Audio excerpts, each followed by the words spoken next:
지난주에. 묵상이 복 맞습니까?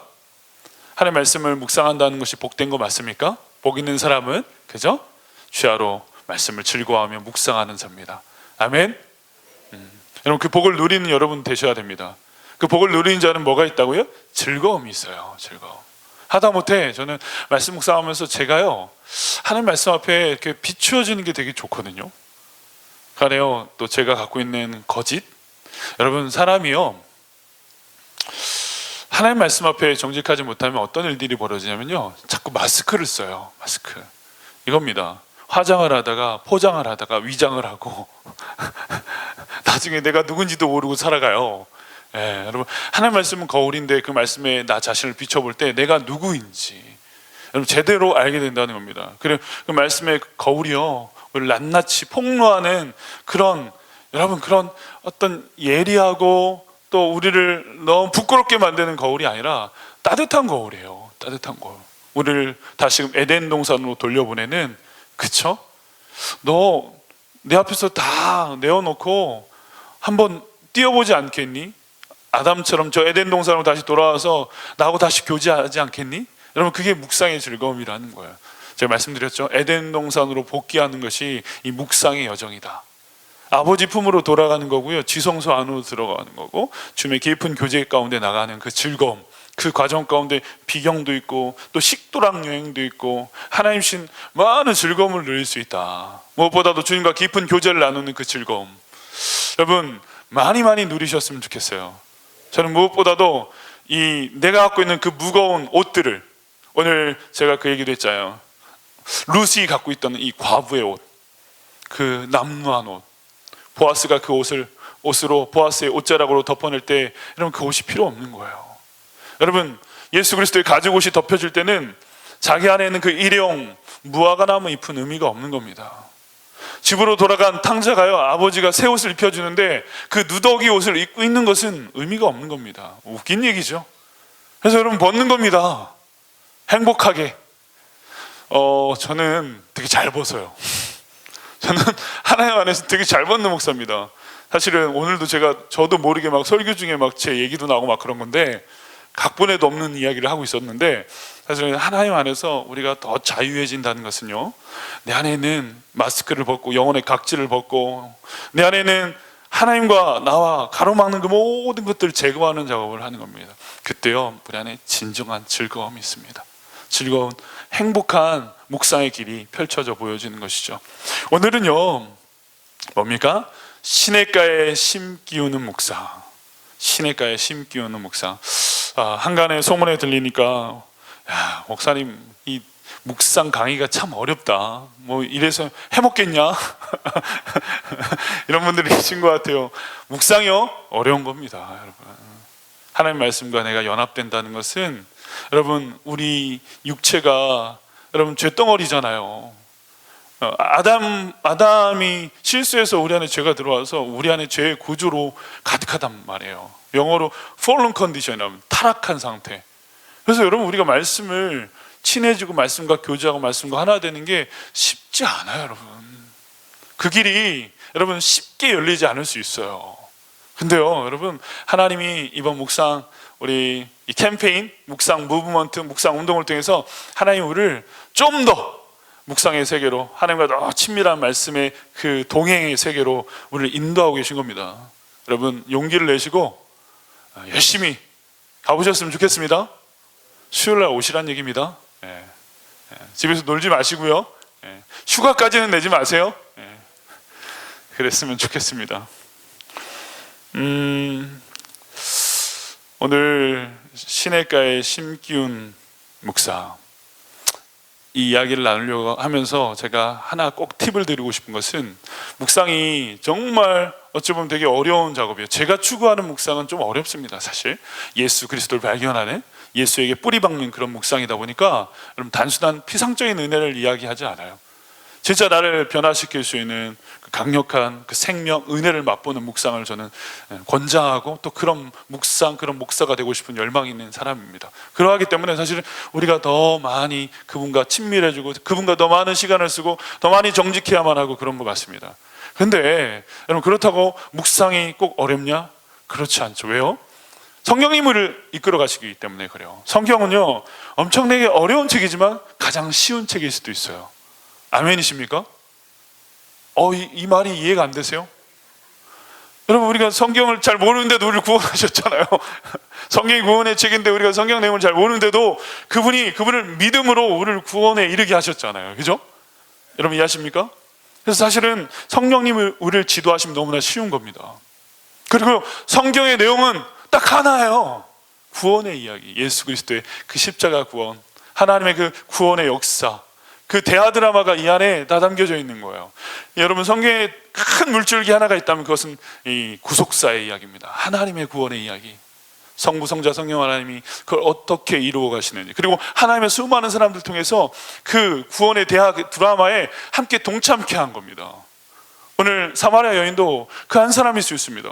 그 구원의 대상일 뿐만 아니라 그 구원을 이뤄가는 동역자로 그 여인을 또 초청하시잖아요. 다음 설교에서 우리가 이야기를 나누겠죠.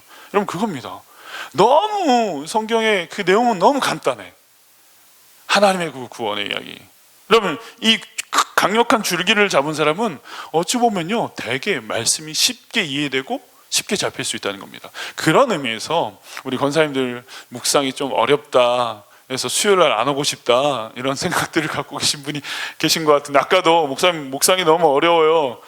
그럼 성경 안 읽으실 거예요?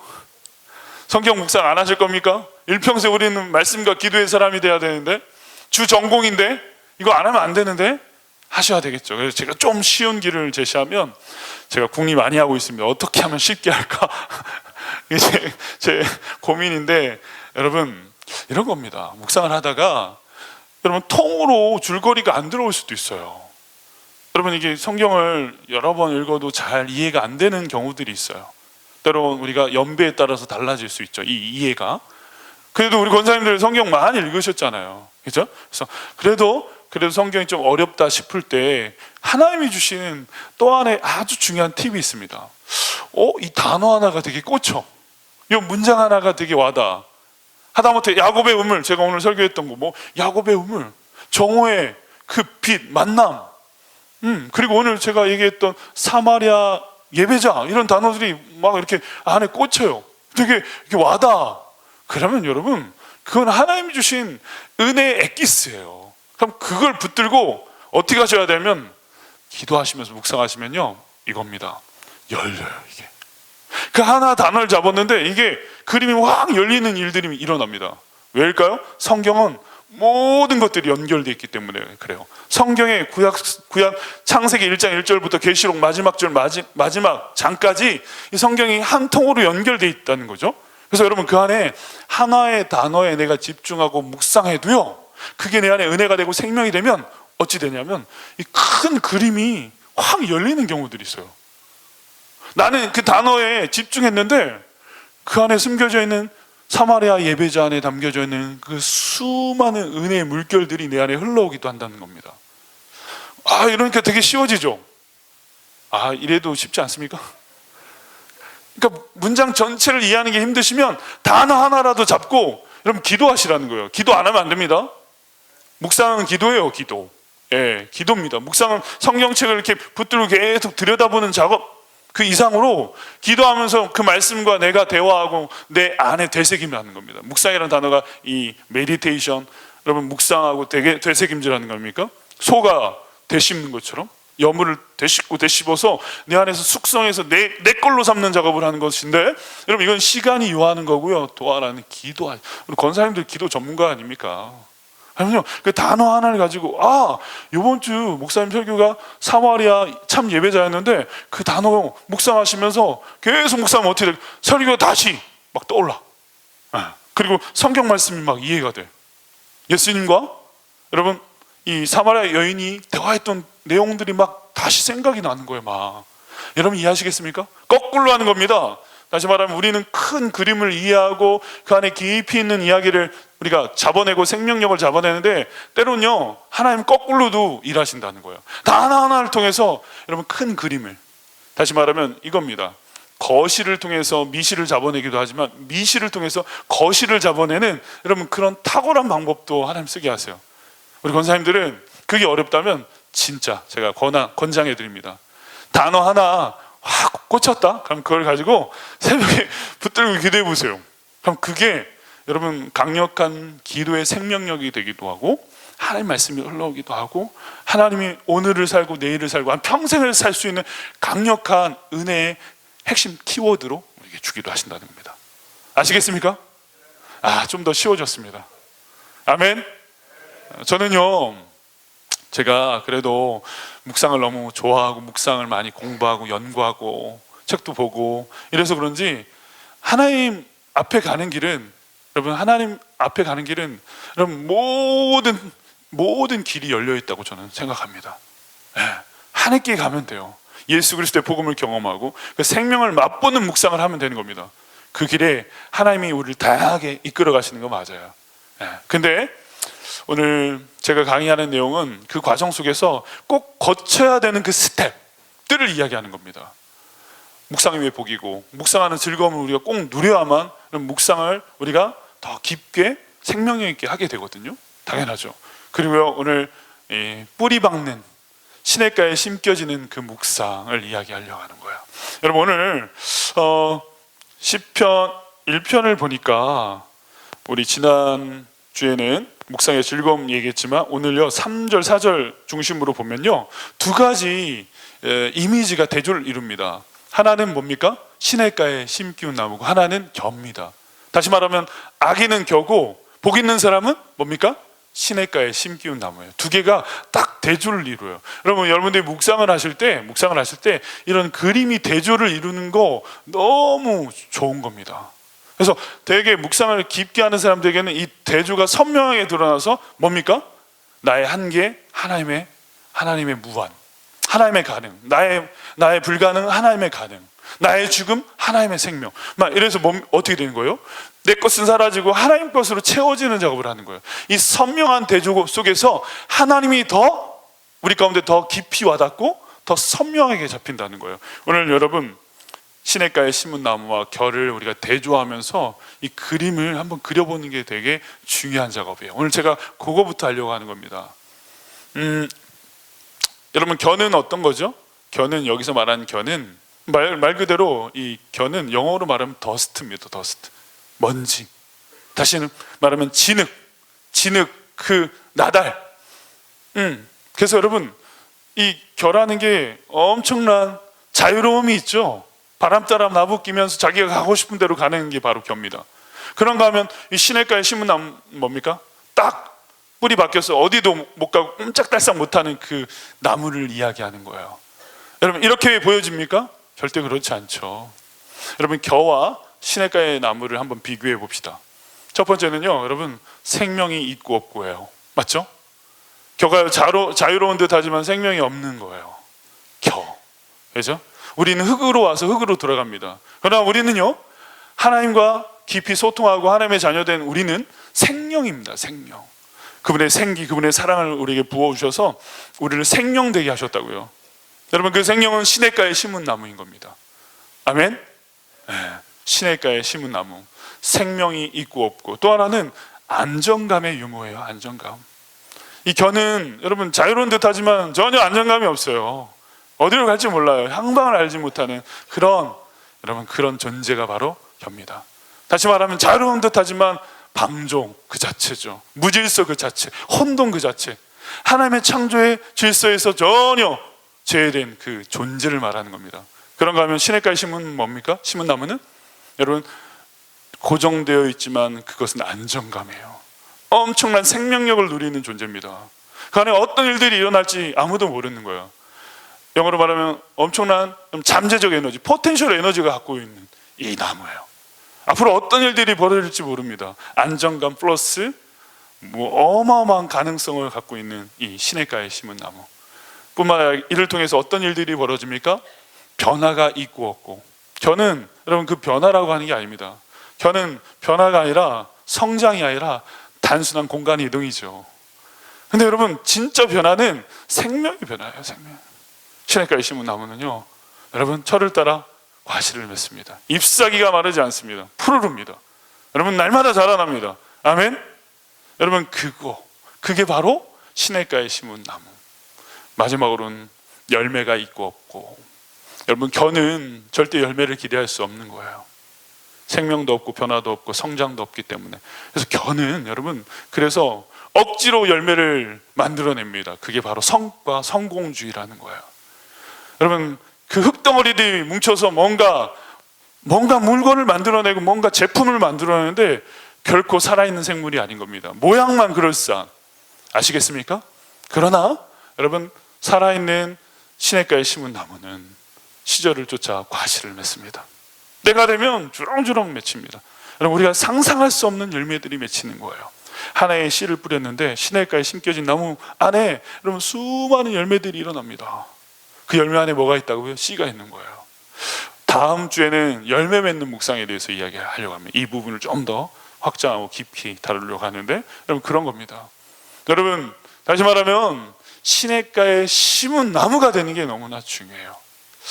이 말씀과 아주 짝을 이루는 구약의 말씀이 있습니다. 예레미야서 17장 8절 말씀인데요, 제가 한번 읽어드릴게요. 이거는 아마 안 띄워주실 건데 한번 찾아보시겠습니까? 여러분, 예레미야 17장 8절 말씀에 오늘 이 말씀하고 이게 그냥 짝을 이루어요. 그죠? 17장 7절 8절을 같이 한번 읽어봅시다. 제가 성경을 막 찾게 하지는 않는데 그래도 이게 너무 중요한 구절이니까 띄워주셨네요. 같이 한번 읽읍시다. 시작. 그러나 물은 여호와를 의지하며 여호와를 의뢰하는 그 사람은 복을 받을 것이라. 그는 물가에 심기운 나무라. 그 뿌리가 강변에 뻗치고 더위가 올지라도 두려워하지 아니하며 그 잎이 청청하며 가무는 해에도 걱정이 없고 결실이 그치지 아니함 같으리라. 여러분, 이게 물가에 심기운 나무예요. 여러분, 시편 1편에 나오는 그 시냇가에 심은 나무가 바로 더 구체적으로 보여지는 이 장면이 바로 17장 8절의 이미지입니다. 다시 말하면 뿌리가 강변에 쫙 뻗는 겁니다. 뿌리는 여러분 물을 따라 이 주수성이 있어요. 주수성. 그래서 쭉쭉 뻗어 나가는 겁니다. 그래서 그 물에 잇대어서 여러분 이 나무가 세팅이 되면 어떤 일이 벌어지냐면 더위가 올지라도, 인생에 무더위가 올지라도 거뜬한 겁니다. 두려워하지 않는 거예요. 인생에 두려움이 없는 거예요. 뿐만 아니라 그 잎이 청청하는 거예요. 잎이 푸르른 겁니다. 푸르르고 푸르른 겁니다. 그리고 가무는 해에도, 여러분 가뭄이 와도 걱정이 없고 오히려 결실이 그치지 아니함 같으니. 여러분, 바로 이게 시냇가에 심은 나무라는 거예요. 사실은 이 나무는 어찌 보면 황무한 땅에서 심겨져서 죽어간 나무였을지 모릅니다. 그 나무가 시냇가에 옮겨 심겨진 거예요. 여러분, 묵상의 시작이 이거라는 거예요. 제가 오늘 이 얘기를 하고 싶은 거예요. 첫 번째, 여러분, 공간 이동을 하는 겁니다. 공간 이동. 황무한 땅에서 죽어가는 핍절한 나무가 아니라, 여러분, 이 나무가 시냇가에 옮겨져서 그 뿌리를 내리고 줄기가 일어나고 이파리가 푸르르고 열매가 맺혀지는 그 놀라운 생명력. 여러분, 이게 묵상의 사람이에요. 시냇가에 뿌리를 내린 사람은 이 놀라운 일들이 벌어진다는 겁니다. 여러분, 이 공간을 이동했다는 게 뭘까요? 어찌 보면 시스템의 변화입니다. 시스템의 변화. 내 삶의 체계가 좀 바뀌어야 돼요, 여러분. 아침에 이제는 성경을 보셔야 돼요. 출근하면 매일 성경부터 빼는 거예요, 여러분. 이게 물가에 심기는 과정이라는 겁니다. 다른 얘기가 아니라 실제적인 얘기를 하는 거죠. 여러분, 내 삶 가운데, 여러분, 예전에는 그냥 그렇게 주일날만 예배드리고 뭐 그랬어요. 조금 기도하고 말았어요. 식기도 하고 좀 생각나면 기도했는데 그게 아니라 이제는 내가 적극적으로 뭐예요? 시냇가에 붙는 작업을 하는 겁니다. 아멘. 여러분, 묵상의 삶의 시스템이 가동되는 거예요. 경건에 여러분 이 습관들이 생기는 겁니다. 기도하는 습관, 또 말씀을 묵상하고. 여러분, 그래서 지금 여러분 잘 하고 계시죠? 제목 2번 이상 정하고 계시죠? 어떻습니까? 하니까 되죠? 여러분, 되게 은혜가 되죠? 지금 된다고 좀 해주세요.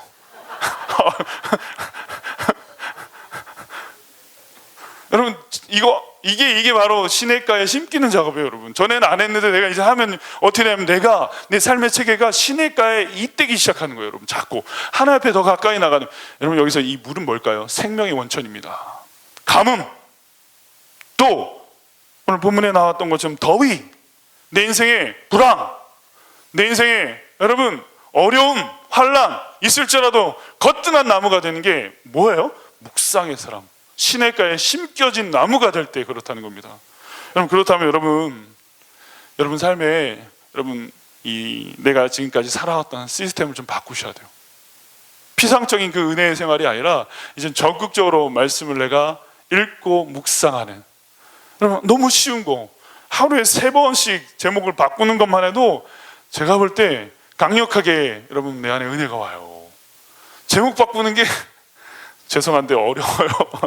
그죠? 한 번 하는 거, 2번 하는 거 쉽지 않을 수 있어요. 근데 그 자체가 시냇가에 심겨진 나무가 되고 있는 거예요, 여러분. 네, 그 삶의 체계, 그 시스템을 좀 바꾸는 겁니다. 내가 갖고 있는 여러분 살아왔던 틀들, 생각을 좀 바꾸는 여러분 시도들이 있으셨으면 좋겠어요.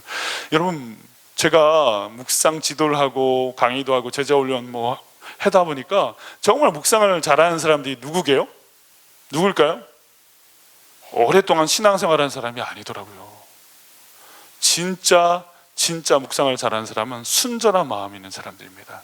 다시 말하면 백지와 같은, 하나님 앞에서 하나님 나는 쥐뿔 아무것도 모릅니다, 하나님 가르쳐 주십시오 라고 여러분 하나님 앞에 그렇게 날마다 주님을 알고자 하는 열망이 있는 그 순전한 마음이 있는 사람들에게 하나님이요 기가 막히게 그림을 그려주세요. 여러분 어찌 보면 잘 들어보세요. 내가 기존에 했던 그 틀에서 벗어나서 시냇가에 심겨진다는 게 뭐냐면, 내가 갖고 있는 생각과 기득권과 하다못해 내가 갖고 있는 성경 지식마저도요 내려놓고 다시 한번 그분이 내 삶 가운데, 내 양심 가운데, 내 인격 가운데 그분이 새로운 말씀을 그려내기를 원하는 그 태도라는 겁니다. 여러분 이게 너무 중요해요. 제가 진짜 묵상 지도해 보니까 순수한 분들이 묵상을 엄청 잘해요. 목사님 나 이게 은혜 받았는지 모르겠는데 얘기하는데 너무 은혜가 돼. 하나님의 은혜를 잔뜩 받고 왔어. 자기는 자신 없다는데 그 얘기를 누군가에게 건네주면 그게 은혜가 흘러 넘쳐나요. 왜일까요? 하나님이 그분에게 주신 강력한 시냇가에 심기운 나무의 생명력 있는 묵상을 했기 때문에 그래요.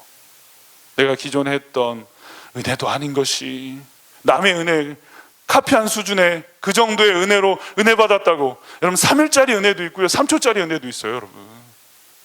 그래서 내가 억지로 의지적으로 실천할 수밖에 없는 그 신앙의 수준을 제가 얘기하는 게 아니에요. 하나님 내 인생 가운데 새롭게 창조하시고 나를 새롭게 변화시키는 이 물가에 심기운 나무의 그 생명력으로 묵상하고 변화되는 사람들이 있습니다. 여러분 그렇게 도전하길 주님으로 축복합니다. 아멘. 주님과 말씀 동행하는 거예요. 여러분 동행이 뭔지 아십니까? 내 시간을 접고 하나님의 시간 안으로 들어가는 게 동행입니다. 다시 말하면 내 죽음의 시간, 이 크로노스의 시간이 끊겨지고 이제 카이로스의 시간으로 내가 들어가는 거예요. 그래서 그분이 내 인생을 통치하시고 내 인생을 이끌어 가시는 거예요. 여러분 그 안에 뭐가 있냐면 내 생각과 내가 갖고 있는 선입견, 편견들을 좀 제거해야 될 거 아닙니까? 근데 거기에 계속 머물면서 기존에 내가 그렇게 해왔던 것 안에 머물면서 은혜 받고자 한다면 정말 어려워지는 거예요. 묵상이. 목사님 은혜 받고 싶은데 묵상이 너무 어렵습니다, 이런 얘기 하시면 안 됩니다. 해보고 하세요. 해보고 그런 얘기 하셔야 돼요. 제목을 한번 바꿔보셔야 돼요. 어렵든 쉽든 매일 성경을 가지고 한번 제목이라도 여러분 제목을 한번 다는 작업을 하면 여러분 안에 심겨지는 역사가 분명히 일어납니다. 안 되면 그때 저한테 얘기하세요. 아멘. 그랬으면 좋겠습니다. 형식적인 신앙에서, 피상적인 신앙의 자리에서 여러분 이제 내가 실제적으로 시냇가에 심겨진 나무처럼 이제 생명력 있는 묵상의 사람으로 내가 바뀌어지는 거예요. 여러분 이렇게 공간 이동을 해서 이제 내가 푸르른 시냇가에 심은 나무가 되는데, 여러분 여기서 끝나는 게 아니라 하나의 과정이 또 있어요. 그게 무엇이냐면 뿌리가 내려가는 과정이에요. 여러분 분갈이를 했어요. 하다못해 접붙임을 한 거예요. 여러분 이해하시겠어요? 이게 나무가 공간 이동을 했다는 것은 분갈이의 개념일 수도 있고 접붙임의 개념일 수도 있고, 성경 안에 이 두 가지 이미지가 다 있어요. 근데 제가 오늘 이 얘기를 할 건 아니고, 어쨌든 여러분 내 터전을, 내 뿌리를 뽑아서 여기에 딱 붙었는데 중요한 것은 아직은 붙지 않았다. 그럼 무엇을 해야 되냐면 뿌리를 내리는 작업을 해야 돼요. 뿌리를 내리는 작업. 여러분 이게 묵상의 아주 중요한 포인트입니다. 근데 이게 때로는 사투예요. 그래서 묵상이 어려운 겁니다. 사투입니다. 마치 창세기 32장에 야곱이요, 약복강가에서 에서 형을 만나기 전에 죽기 살기로 하나님하고 씨름했던 그 장면과 같은 겁니다. 하나님 은혜 주지 아니하시면 나 오늘 끝장입니다. 여러분, 묵상이 이런 거예요. 하나님하고 사파싸움하는 거예요. 하나님과 씨름하는 거예요. 하나님의 은혜가 내게 필요합니다. 그 은혜를 내게 주십시오. 여러분, 그러면서 내 안에 그분이 날 통치하시는 영적인 씨름을 해야 되는 겁니다. 아시겠습니까? 그러면서 여러분, 그 안에 내가 갖고 있는 토양들이 있잖아요. 기존의 토양들. 여러분, 시냇가에 심기운 나무인데 뿌리가 들어가려면 토양이 좋아야 돼요. 아까 제가 말씀드렸던 그 순전한 마음이 있는 분들 안에는 옥토가 있는 거예요. 근데 내 안에 거친 마음, 길가봐, 제가 예전에 설교했던 것처럼 길가봐, 뭐 가시밭, 또 여러분 돌밭, 이런 밭이 되면 뿌리가 들어가질 않아. 묵상을 하면 딴 생각이 너무 많이 나. 아시겠습니까? 하나님하고 깊은 교제가 안 돼. 여러분, 그러면 어떻게 해야 됩니까? 땅을 갈아엎어야 돼요, 여러분. 내가 갖고 있는 이 마음의 구조를 뽀송뽀송한 밭으로, 옥토로 오히려 기경하는 작업을 하는 게 되게 중요합니다. 그리고요, 하나님을 만나는데 여러분, 씨름을 하고 사투를 하고 이런 과정 속에서 뿌리가 여러분 땅 안으로 들어가는, 여러분 아주 견고한 작업을 하는 겁니다. 뿌리를 내리는 작업을 하는 겁니다. 어찌 보면 내 안에 균열이 일어날 수도 있고 내 안에 쪼개짐도 일어날 수 있는 겁니다. 내가 지금까지 살아온 것들에 대해서 하나님 앞에 회개하는 시간을 가질 수도 있어요.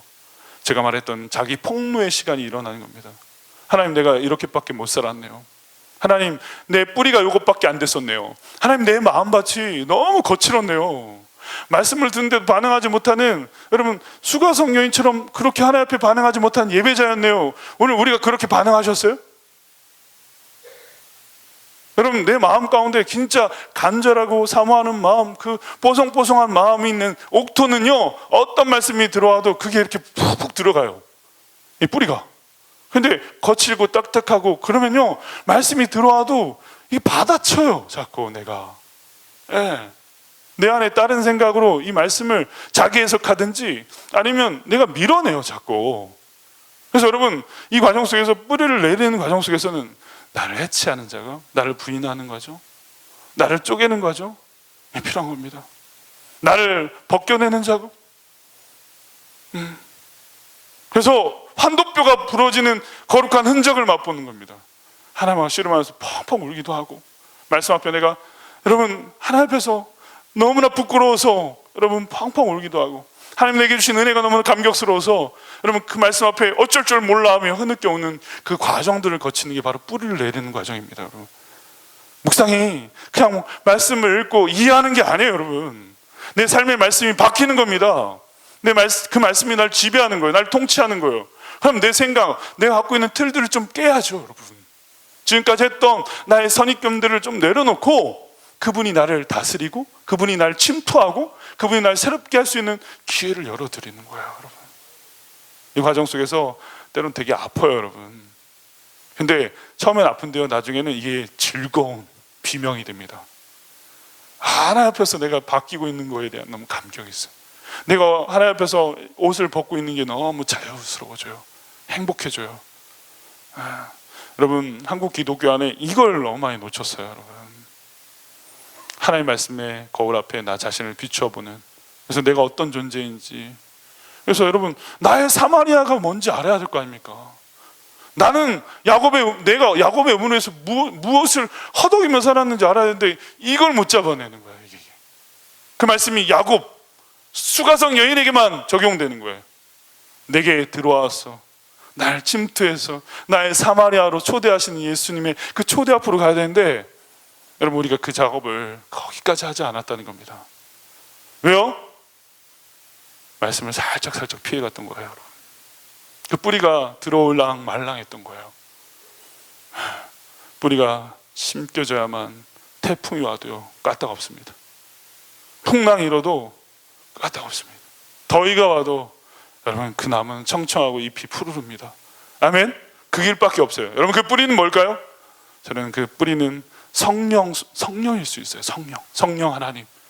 그럼 궁극적인 것은 바로 우리의 영원한 샘물이신 예수 그리스도예요. 성경의 그 물은요 두 가지입니다. 성령님과 그리고 예수 그리스도. 그분께 뿌리를 박는 거예요. 여러분 제대로 박아야 돼요. 여러분 제대로. 저는 그 제대로 박는 목사이고 싶어서 지금 그렇게 살려고 하는 것 같아요. 그렇게 해왔어요. 그리고 저는 저희 성도들이 그 예수 그리스도 안에 뿌리 박도록 최선을 다해서 섬길 겁니다. 어설프게 여러분 접근해 있으면 갔다가 뿌리 박게 하는 겁니다. 저 삼천포 빠져 있으면 가지 저기 곁까지 가지고 붙들고 어쩔 줄 몰라 하고 있으면 예수에게 뿌리 박아서 예수의 생명으로 다시 한번 살아나는 나무가 되는 겁니다. 그 뿌리를 내리는 작업을 하는 거죠. 여러분 이게 바로 묵상입니다. 뿌리 내리는 묵상. 그 뿌리는 예수 그리스도의 생명에 대한 우리의 반응이에요. 뿌리가 물을 따라서 뿌리를 내리고 그 뿌리가 더 깊게 더 확장되어지는 것처럼 여러분 우리가 예수를 제대로 인식하고 예수를 사랑한다면 우리 안에 있는 여러분 묵상의 구조가 더 뿌리 깊이 내려가서요 그분과 깊은 연합을 이룹니다. 그 이후로는 그분이 우리를 변화시키실 거예요. 그 나무 안에 잎사귀, 줄기, 열매를 보장하신다는 거예요. 여러분 그 은혜 가운데 나가는 우리 모두가 되었으면 좋겠습니다. 여러분 이렇게 끝날 줄 아셨죠? 그래서 한번 요거 한번 했으면 좋겠습니다. 우리 집사님 너무 결을 잘 맞춰주셔서 감사한데 시편 23편 가지고 여러분 뿌리 내리는 작업을 한번 할까요? 뿌리를 내린다는 게 뭐냐면요 하나님을 발견하고 나를 발견하는 거예요. 성경 안에서 제가 얘기했던 여러분 제목을 정하고 그리고 뭐예요? 밑그림을 그린다고 그랬어요. 밑그림은 그림과 메모리라고 했어요. 막 성경 단어들이 생각나는 거. 아까 제가 성경 하나 단어를 묵상하셔도 된다는 이유가 그거예요. 네. 스케치가 하나의 그림 하나의 제목일 수 있으니까 가능한 겁니다. 근데 여기서 그치는 게 아니라 여러분 우리가 하나님 말씀 앞에 더 깊게 들어가면 그 본문 안에 있는 하나님을 내가 발견하고 그 하나님의 그 거울 앞에 비춰진 나 자신을 발견하는 겁니다. 하나님을 발견하는 건 좀 쉬워요. 근데 나를 발견하는 게 좀 어려워요. 그게 뿌리 내리는 거기 때문에 그래요. 시냇가에 여러분 다시 세팅되는 거기 때문에 그래요. 여러분 볼까요? 시편 23편 요것만 하고 마치겠습니다. 좀 빨리 우리 다 아는 본문이니까 우리 같이 한번 읽어볼까요? 여호와는 나의 목자시니 내게 부족함이 없으리로다. 그가 나를 푸른 풀밭에 누이시며 쉴만한 물가로 인도하시노다. 내 영혼을 소생시키고 자기 이름을 위하여 여의 길로 인도하시는도다. 내가 사망의 음침한 골짜기로 다닐지라도 해를 두려워하지 않을 것은 주께서 나와 함께 하심이라. 주의 지팡이와 막대기가 나를 안위하시나이다. 여러분 여기까지 볼까요? 잠깐. 여러분 오늘 이 23편에서 하나님을 우리가 얼마든지 발견합니다. 이 너무 잘 드러나요. 이 하나님은 삼위일체 하나님을 다 이야기하는 겁니다. 성부, 성자, 성령 하나님을 다 이야기하는 거예요. 궁극적으로 우리가 예수 그리스도로 결론 내어지는 게 맞을 수 있겠지만 여러분 우리가 23절에서 하나님을 좀 발견하면 나의 목자이신, 그죠? 나의 목자이신 하나님, 그죠? 나의 목자이신 주님, 나의 목자이신 하나님, 그죠? 예수 그리스도, 뭐 이렇게 표현할 수 있겠죠. 그리고요, 뭐예요? 내게 부족함이 없는 목자이신 예수 그리스도, 뭐 이렇게 표현할 수 있을 거예요, 그죠? 두 번째, 푸른 풀밭 쉴만한 물가로 인도하시는 하나님, 맞죠? 인도하시는데 푸른 풀밭 쉴만한 물가로 인도하시는 하나님, 참 쉽죠? 그죠? 이렇게 하시는 거예요. 시편 23편이 좀 쉽긴 합니다. 예. 그리고 내 영혼을 소생시키시는 하나님, 나를 뭐요? 인도하시는 하나님, 또 뭐 이렇게 계속 나와요. 사망의 음침한 골짜기에서 나를 안위하시고 나를 보호하시는 하나님, 나를 보호하시는 하나님, 그 하나님에 대해서 우리가 계속 발견할 수 있어요. 5절에서는요 원수의 목전에서 역전의 은혜를 상을 베풀어 주시고 잔에 가득 채워주시는 분, 내 잔이 넘치게 하시는 분, 다시 말하면 원수의 목전에서 역전의 은혜를 베푸시는 분. 마지막은요 6절에 내 평생의 선하심과 인자하심이 반드시 나를 따르리니 내가 여호와의 집에 영원히 살리로다. 영원한 아버지 집에, 그죠? 여기서는 사실은 뭐 하나님의 어떤 동사들은 없지만, 그죠? 우리가 어찌 보면 이 말씀 앞에서 영원한 아버지의 집을 우리에게 허락하시고 우리를 초대하시는 하나님, 뭐 이렇게 또 말할 수도 있겠죠. 여러분 이렇게 하나님을 발견하는데 여기까지는 우리가 나름 성경을 통해서 하나님을 우리가 찾아갈 수 있어요. 근데 문제는 이런 하나님에게 난 어떤 존재인가? 이게 묵상이에요, 여러분. 과연 그분이 나의 부족함이 없는 목자이신가? 여러분, 이런 질문이 나와요. 묵상을 깊게 하다 보면.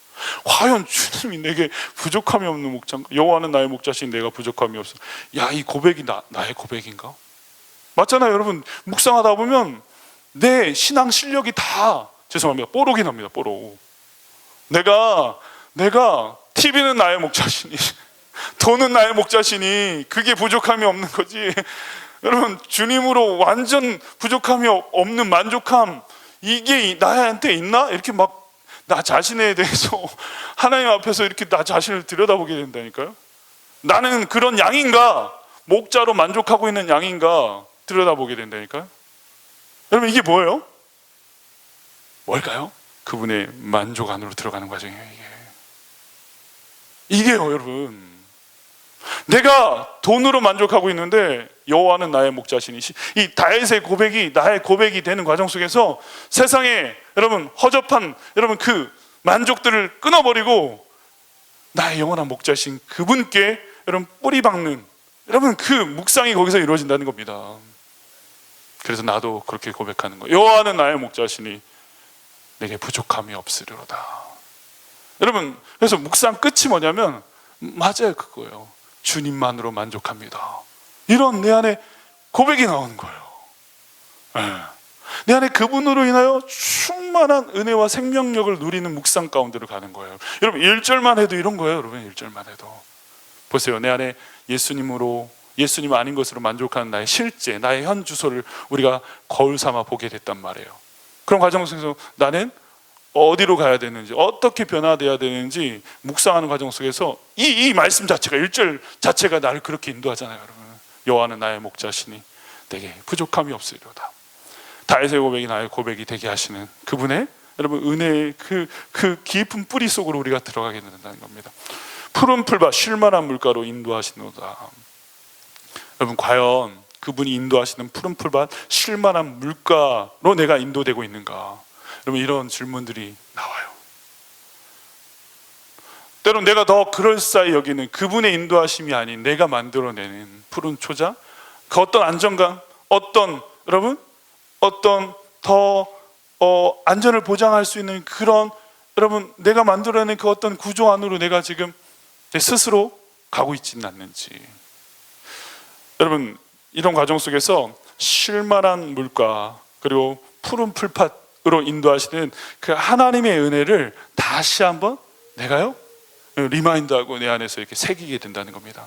그리고 깊게 이 말씀이 들어가면 이런 겁니다. 쉴만한 물가 그리고 푸른 풀밭은 그분이 우리에게 주신 떡이고 그분이 우리에게 주시는 피예요. 물과 떡입니다. 양에게 허락해. 목자가요, 여기서 말하는 이 목자가 예수 그리스도까지 우리가 그렇게 해석하고 묵상하다 보면 그분이 자신의 살점을 내어주시고 피를 내어주셔서 우리를 인도하고 계신 겁니다. 생명의 길로 인도하시고 우리를 구원의 길로 인도하시는 거예요. 그렇다면 여러분, 우리가 과연 그분이 인도하시는 푸른 초장 쉴만한 물가로 내가 가고 있는가? 내가 그것을 즐거워하고 있는가? 나 자신을 다시 보게 되는 겁니다. 그분이 자신의 생명을 내어줘 푸른 풀밭 쉴만한 물가, 그분의 살점과 그분의 피로 우리를 인도하시고 우리를 살려내고 계시다면 우리가 그렇게 제대로 반응해야 될 거 아닙니까? 그냥 적당히 이게 아니잖아요. 여러분, 강력한 예수의 은혜, 그분이 우리에게 주신 그 생명의 은혜가 내 안에 다가오면 내 안에서요 아주 강력한 은혜의 반응이 일어나는 겁니다. 근데 적당히 은혜 받고 적당히 그렇게 끝나버리면 때론 한 번은 푸른 풀밭에 갔다가 때론 내가 만든 바벨탑도 갔다가, 아시겠습니까? 내가 만든 그 안정장치 안에 머물고 내가 쳐놓은 방어막 안에 들어가 있고. 제가 좀 이렇게 좀 깊게 한번 다루어 드리는 거죠. 사망의 음침한 골짜기로 다닐지라도 해를 두려워하지 않을 것은 주의 지팡이와 막대기가 아니하시나이다. 주의 지팡이와 막대기가 날 아니하시는, 보호하시는 그 놀라운 안정감, 그 보호함을 내가 경험하고 있는지 이 말씀을 통해서 보게 되는 겁니다. 사망의 음침한 골짜기, 여러분 매서운 맹수들이 들끓고 있는 사망의 음침한 골짜기를 내가 다니고 있는데 왜 내 안에 평안함이 있는지, 그분의 지팡이와 막대기, 그분의 보호하심이 날 안보하고 있구나, 이게 막 느껴지는 거예요. 여러분, 생명의 사망의 음침한 골짜기까지 들어오신 예수 그리스도, 막 이렇게 묵상이 되죠. 제가 좀 오늘 맛배기로 한번 예수 그리스도 중심적 묵상을 한번 열어드리는 겁니다. 그분은 저 골고다 언덕 사망의 음침한 골짜기까지 쫓아오신 분이에요. 우리를 살려내기 위해서. 목자 없으면 죽으니까. 단순히 지팡이와 막대기로 우리를 보호하시는 수준이 아니라 그분이 사망의 음침한 골짜기에 들어오셔서 그분의 사망으로, 그분의 죽음으로 우리를 생명의 골짜기로 인도하신 분입니다. 여러분, 그렇다면 그분의 인도하심, 보호하심이 어떤 의미인지 다르게 다가와요. 여러분, 내가 아무리 사망의 음침한 골짜기를 다닐지라도 그분과 함께하면, 그분이 날 위해서 피 흘리신 그 골고다 언덕에서 누리는 생명력을 누리는 사람은 엄청난 안위를 경험하는 겁니다. 평안함을 경험하는 겁니다. 생명을 경험하는 겁니다. 내 원수의 목전에서 상을 베풀어 주신 그분, 여러분, 내 원수의 목전에서 여러분 상을 베풀어 주시고 내 잔을 채워주시는 그분. 내 상황이 너무나 어려워요. 여러분, 어찌 보면 내 삶에 어떤 위협이 와요. 그 과정 속에서 그분이 내 삶 가운데 반전의 은혜를 주시고 역전의 은혜를 베풀어 주시는 그분. 그 은혜는 여러분 어찌 보면 그냥 그렇게 오는 게 아니라 그분이 엄청난 대가지불, 목자가 대가지불해서 우리에게 주어진 것을 여러분 말씀 묵상하면서 꼭 잡아내야 되는 겁니다. 하나님이 우리를 위해서 대가지불하시고 우리에게 주신 생명, 은혜의 가치를 발견하는 과정이 뿌리 박는 묵상입니다. 그분은 어찌 보면 자신이 십자가라는 쓴 잔을 맞으면서, 쓴 잔을 마시면서 우리에게 축배의 잔, 그 넘치는 잔을 주신 분이에요. 그분은 여러분 그 가시면류관을 쓰시면서 우리에게 여러분 승리의 상을 준, 승리의 면류관을 주신 분이라고요. 그래서 여러분 오늘 이 말씀이 그냥 그렇게 다가오지 않는 거예요. 원수의 목전에서 여러분 단순히 우리를 위로하고 격려하고 너 열심히 달려왔다, 이런 느낌의 축복이고, 그렇지만 그 안에 남겨져 있는 깊은 의미는 그분이 여러분 우리를 위해서 대가 지불한 쓴 잔의 십자가, 그분이 우리를 위해서 가시 면류관을 쓰시면서 우리에게 주신 승리의 그 면류관, 이게 역전의 은혜예요. 여러분, 우리 인생 가운데 궁극적인 역전이 거기서 일어나는 거 아닙니까? 십자가에서 여러분 우리의 삶이 다 바뀌었어요. 테텔레스타이 다 이루신 자리가 바로 그 자리인 겁니다. 그런 과정 속에서 여러분 우리의 묵상의 세계가 여러분 더 깊어지고 더 강력해지고 더 생명력 넘치고, 그래서 여러분 이런 묵상을 통해서 나 자신을 발견할 뿐만 아니라 나의 불가능, 나의 연약함을 가능성으로 바꾸신 하나님의 은혜, 예수 그리스도의 그 시냇가의 생명력, 그게 내 안에 들어오기 시작하는 겁니다. 그래서 날 바꾸는 거예요. 나를 넘치도록 채워주시는 겁니다. 그렇게 살아갈 수밖에 없게끔 만들어내시는 거예요. 여러분 그 묵상의 세계로 나가는 우리 여러분 되셨으면 좋겠습니다. 마치겠습니다. 오늘 짧게 해야지 길게 하면요 역효과가 나니까 네, 수요일 날 꼭 오셔서, 우리 청년들도 여러분 시간 되시는 분들 꼭 오셨으면 좋겠습니다. 네, 우리 시냇가에 심은 너는 시내, 이 찬양 한번 축복했으면 좋겠습니다. 옆에 있는 분이 시냇가에 심은 나무처럼 푸르르고 열매 맺고 핍절하지 않는 인생 될 수 있도록, 옆분을 나 축복하지 마시고 옆분을 축복합시다. 시냇가에 심은 나무라,